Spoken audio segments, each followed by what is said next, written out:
To start on TTIP, it's a big problem getting, again, we come back to the BBC and others to pay attention. Is it worth just explaining what TTIP is? Yeah, I'm about to get to that. And one of the challenges is that people, as you say, people don't know about it. So my first thing would say, it may be different in this room, but outside this room, find a formula. I always say the proposed EU-US free trade deal, which is one hell of a mouthful, but at least even if you've never heard of it before, it's self-evident what it actually is. And I was saying in terms about getting the BBC and others to cover this, before the European election, when this should have been one of the biggest issues in the European election, there was, I believe, one discussion of it on the BBC, and that was on the Daily Politics. And I happened to be on with people from the other three parties as well. And the way I got it to discuss the trade deal was I got asked a question about our polling figures. And I just did one of those immense wrenching U-turns that people hate from politicians and turned it into a discussion of TTIP.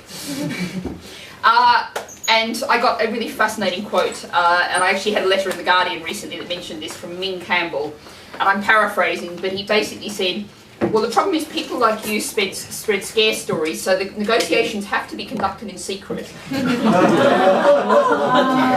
And then we just tell people what we've decided.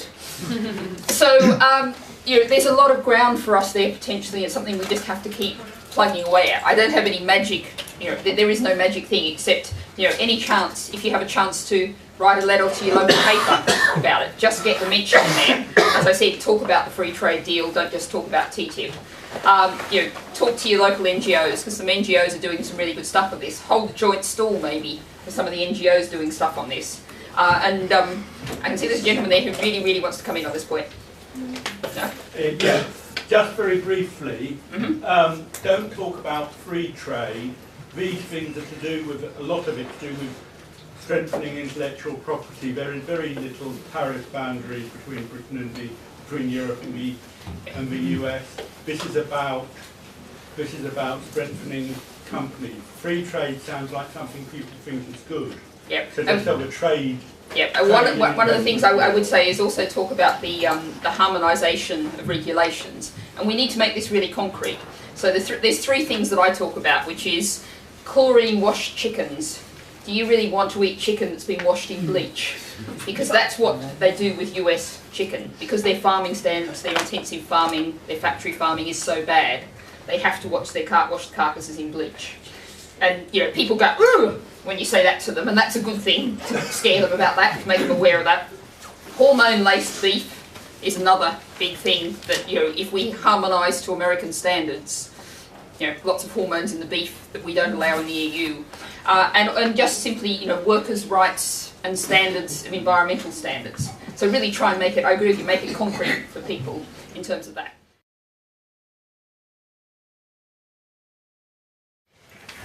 Okay, first of all on CETA in particular, the Canadian similar deal to the US-EU deal, there was a protest, I think it was Thursday, I was either in Blackpool or Friday. Okay, yes, I was in Blackpool, but I know Jean Lambert spoke at the protest outside the Canadian Embassy on that.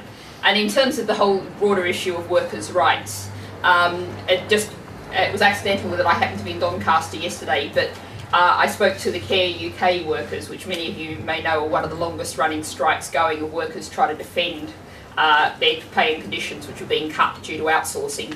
And it actually worked out timing quite well because they're starting their next rolling 21-day strike tomorrow.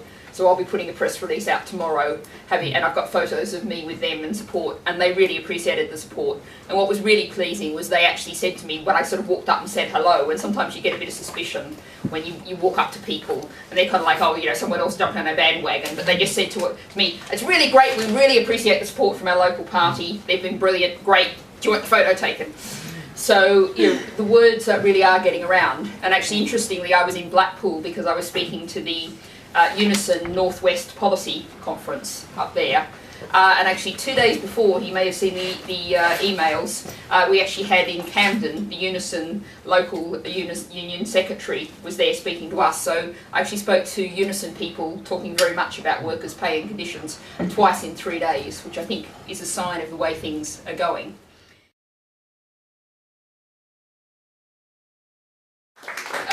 I'll take that first because it's very easy to answer. You'll find in this conference speech, and I think it was two conference speeches back, a major theme, what the press releases majored on, said we should not rest until the last food bank closes due to lack of demand. So that was a major theme, I think 3 conferences speech back, and I repeated it this time. Obviously the nature of media means you can't keep using the same main themes all the time, you've got to vary them around a bit.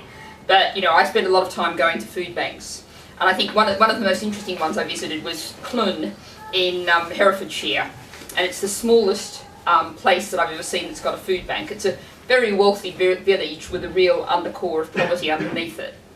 And I met this lovely retired colonel type, I think he described him. I think he was a retired something or other, it mightn't have been a colonel.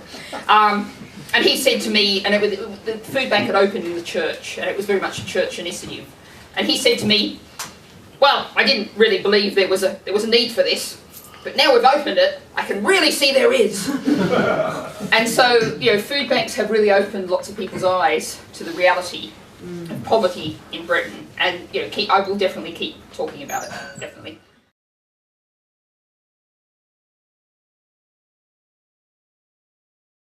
And that actually ties in very much with your point about council housing, because the first thing I'd say to your Labour friend is, does he realise that Labour ruled out allowing councils to borrow to build council housing at the recent Labour conference? We are calling for councils to be allowed to borrow to build council housing. We are now the only party calling for that. I don't think the Lib Dems are, and it doesn't really matter anyway. And you know, we oppose building on Greenbelt Greenbelt, because most of what is built on Greenbelt, and we've all seen this, you know, wherever you go, certainly outside London you see it, Greenbelt housing is usually private developers building either freestanding or semi-detached homes. There's no public transport. You need 2 mortgages to possibly consider, 2 salaries to consider being able to pay the mortgage. You have to drive, both of those have to drive to work, so they're two-car, incredibly expensive homes, and that's not the kind of housing we need. And one of the other really important things to say, there's 2 important things to say about housing, that we do need to build more council homes, but we also need to acknowledge the fact that there's up to 1 million empty homes in Britain now. And you know, I've been on places on the Wirral where there's perfectly good houses and nearly all of them are boarded up. And people aren't living there because there's no economic opportunities. They probably come down to London living in some kind of horrible conditions in London. So regional development policy, not building HS2, but investing in the regions, in good transport across the regions, around the regions, linked between the regions. All of those things, you know, if you start with housing policy, that's the first place to start. And the other things to say, and I owe this figure to Jonathan Essex, our councillor in Redhill, there is now more bedrooms per person in Britain than there has ever been before. So this is, you know, a lot of our housing problems, you know, part of it's social change, more people living alone, living longer and all of that. But part of it is also simply some people can afford a whacking large house with a very small number of people in it. And so you start to tackle inequality, you also start to tackle issues like that. So the short answer is we want councils to be able to borrow and Labour doesn't. The longer answer is this is a complex problem that needs sensible solutions more broadly.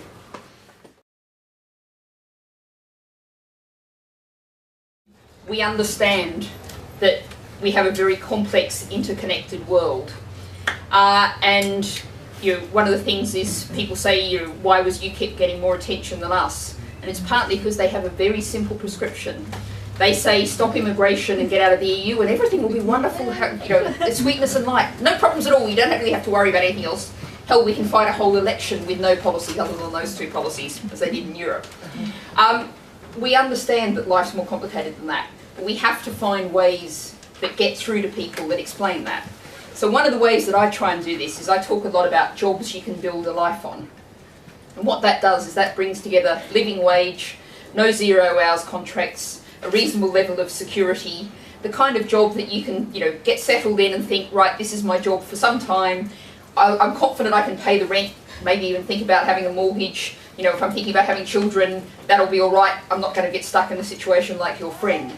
So, you know, one of my attempts to bring this all together is jobs you can build a life on.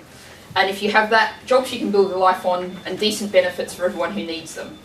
So that's one of the ways you put those two things together, then you're helping a lot of people who desperately need help, like the food bank users that we were talking about then. And then we can also look at the sort of really broad picture stuff. And I was talking to a Unitarian church group in Doncaster yesterday, as well as the demo. What I said to them is, what we need is a society in which everyone has access to the decent quality of life, a decent level of resources, while we're all collectively living within the limits of the one planet.